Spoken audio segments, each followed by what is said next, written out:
सबों को जोहार।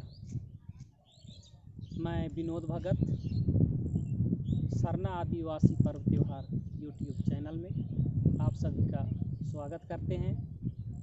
आज हम आदिवासी लोग प्रकृति के पुजारी होते हैं, यही हम सुनते हैं और यही हम जानते हैं कि आदिवासी लोग प्रकृति का पूजक होते हैं, प्रकृति का पूजा करते हैं।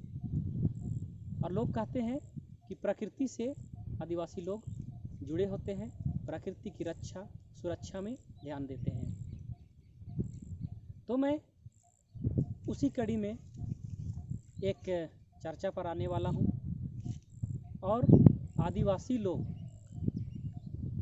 प्रकृति का सुरक्षा संरक्षण करता है और उसका संबंध जो है, आदिवासी का संबंध जो है प्रकृति से, वह डायरेक्ट संबंध है। उसको मैं एक छोटा सा उदाहरण के साथ प्रस्तुत करना चाहता हूँ। उसमें से ये है कि आप लोगों ने सुना होगा कि आदिवासी में उनके नाम तथा नाम के साथ जुड़ा हुआ गोत्र होते हैं, या उनके नाम के बाद गोत्र रहे या ना रहे, लेकिन अंदर से उनके गोत्र होते हैं। मान लीजिए उरांव जाति से संबंधित होंगे तो नाम के बाद उरांव वो टाइटल रहता है। लेकिन ये उरांव जो टाइटल है ये जाति से रिलेटेड होता है नाम के पीछे। लेकिन जो गोत्र होते हैं, जो आदिवासी समाज में अपने अपने गोत्र होते हैं, उस गोत्र में उरांव लोगों का मेरे जानकारी के हिसाब से लगभग 35-37 के आसपास गोत्र हैं। और ये गोत्र किस चीज़ से आया है? ये गोत्र प्राकृतिक वनस्पतियों से, प्रकृति के प्राणियों से, उनके नामों पर ये गोत्र है। और ये गोत्र हमें यही बताता है, ये गोत्र हमें यही सिखाता है कि हमारा रिश्ता जो है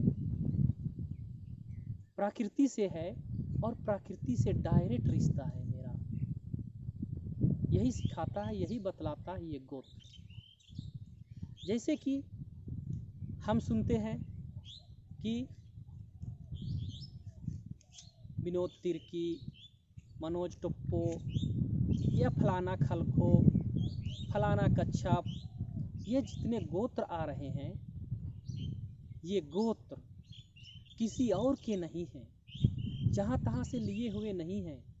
ये गोत्र तो है प्राकृतिक वनस्पतियों से, प्रकृति के प्राणियों से। उनके नाम हैं, प्रकृति की वनस्पति के नाम हैं, और प्रकृति में जीवन यापन करने वाले जीव जंतुओं के नाम हैं। और उनका नाम को आदिवासी लोग अपने नाम के बाद जोड़ता है। इससे ये पता चलता है कि आदिवासी लोग प्रकृति से डायरेक्ट संबंध रखता है, डायरेक्ट रिश्ता रखता है। इसको मैं प्रूव कर देना चाहता हूँ कि आदिवासियों का रिश्ता प्रकृति से सीधे रिश्ते हैं। और इसीलिए आदिवासी ने प्रकृति का हमेशा रक्षा किया है, हमेशा संरक्षण करने का प्रयास किया है और करता है। वो जानता है कि प्रकृति रहेगा तभी इस दुनिया में प्राणी रहेगी और हम सब जीवित रह पाएंगे। और प्रकृति नहीं रहेगी तो ये दुनिया समाप्त हो जाएगा। इसीलिए आदिवासियों ने प्रकृति से सीधा रिश्ता रखा हुआ है। और इसको मैंने कई दिनों से, कई सालों से अपने मन में यह सोच रहा था कि ये गोत्र है क्या। लेकिन अंततः आज YouTube चैनल के माध्यम से मैं बोल रहा हूँ ये गोत्र जो है ये डायरेक्ट रिश्ता है प्रकृति से। प्रकृति को हमारा कर्तव्य होता है बचा के रखने का।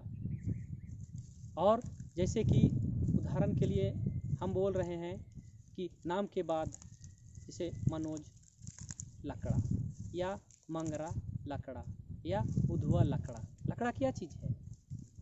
लकड़ा शेर है, बाघ है। और ये प्रकृति की सुंदरता में चार चांद लगाता है। और ये लकड़ा हमें मतलब ये लकड़ा का नाम को आदिवासी लोग गोत्र के रूप में अपना स्वीकार किया। दूसरा बात, आपने टप्पो गोत्र सुना होगा। ये टप्पो गोत्र है, ये एक पक्षी होता है और ये पक्षी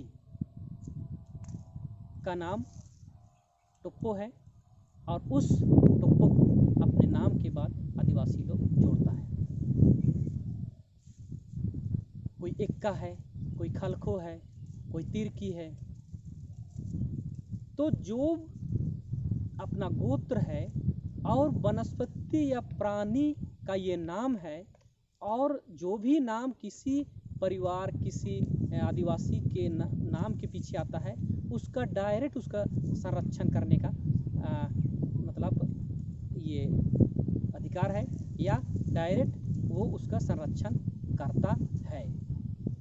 और इस तरह से प्राणी को या वनस्पतियों को, प्रकृति के वनस्पतियों को बचाने का हजारों साल पहले जब आदिवासी मानव का सृजन हुआ होगा, उसी समय से आदिवासी लोग वनस्पतियों का, प्राकृतिक जीवों का संरक्षण करते आया है।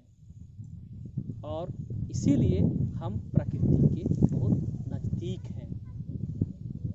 आप सारे लोग जानते होंगे कि आदिवासी लोग प्रकृति के पुजारी हैं। तो उसका एक छोटा सा उदाहरण से ये प्रूफ हो गया कि आदिवासी लोग सच में प्रकृति के संरक्षण करता है, सुरक्षा करता है। और करता है नहीं, करता था और भविष्य में भी करता रहेगा।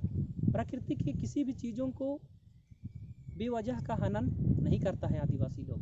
जैसे पेड़ को काटना, अंधाधुंध कटाई करना, ऐसा भी आदिवासी लोग नहीं करते हैं। अगर पेड़ का लाभ लेना हो तो सूखी डालियों को काटता है या उनके फल को, पके हुए फल को, कच्चे फल को तोड़ के खाता है और उतना ही खाता है या उतना ही तोड़ता है जितना खुद को आवश्यकता होता है। इस तरह से आदिवासी लोग प्राकृतिक चीज़ों को सुरक्षा करता है और सुरक्षा करता रहेगा। तो चलिए दोस्तों, आज इस छोटा सा टॉपिक के साथ मैंने आप लोगों से चर्चा किया और आने वाले दिनों में और कुछ नए टॉपिक के साथ आएंगे और नया चीज़ों को आपके सामने, इस तरह के छोटे छोटे चीज़ों को लाने का प्रयास करेंगे। सबों को जोहार, धन्यवाद।